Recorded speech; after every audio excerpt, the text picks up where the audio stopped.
and I have a disease called progeria. So just to give you an idea, I weigh about only 50 pounds. So logistically, I really couldn't carry a regular-sized snare drum. And because of this, the band director assigned me to play pit percussion during the halftime show. Now, pit percussion was fun. It involves some really cool auxiliary percussion instruments like the bongos, timpani, and timbales and cowbell. So it was fun. But it involved no marching, and I was just so devastated. However, nothing was going to stop me from playing snare drum with the marching band in the halftime show.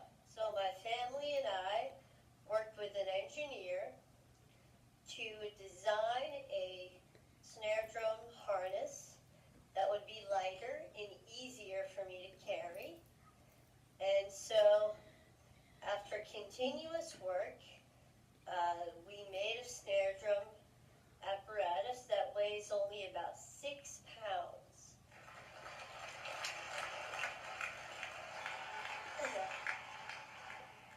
I'm just going to give you some more information about progeria. It affects only about 350 kids today worldwide, so it's pretty rare. And effects of progeria include tight skin, lack of weight gain, stunted growth, and heart disease. Last year, my mom and her team of scientists published the first successful progeria treatment study. And because of this, I was interviewed on NPR. And John Hamilton asked me the question, what is the most important thing that people should know about you? And my answer was simply that I have a very happy life. Thanks.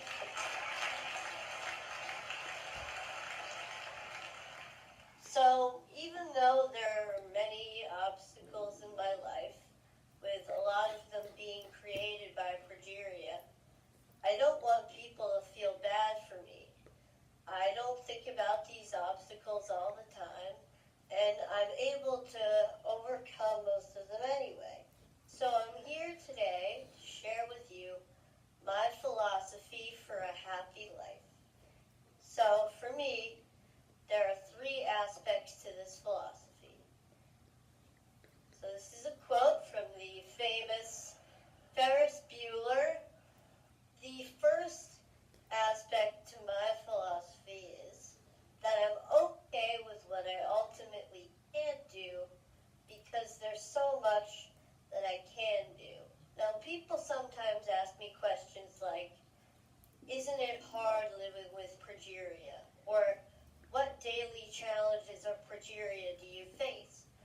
And I'd like to say that even though I have progeria, most of my time is spent thinking about things that have nothing to do with progeria at all.